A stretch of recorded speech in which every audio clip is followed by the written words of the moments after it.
Bem-vindo!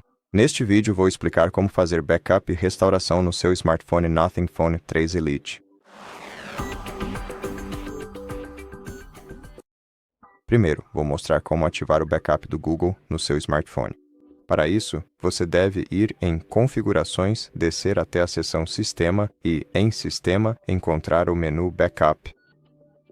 Toque em Ativar para habilitar o backup e, em seguida, selecione para onde deseja fazer o backup no Google e toque em Confirmar. E agora, seu backup está ativado. Você pode tocar em Fazer Backup agora para salvar todos os dados presentes no seu dispositivo. Depois, aguarde um momento até que o backup seja concluído. E agora, para restaurar o backup, ao configurar um novo dispositivo, após conectar ao Wi-Fi, você será solicitado a copiar aplicativos e dados de outro dispositivo. Então, selecione Não posso, não consigo usar o dispositivo antigo ou faça login na sua conta do Google e escolha o backup do seu dispositivo anterior no Google Drive.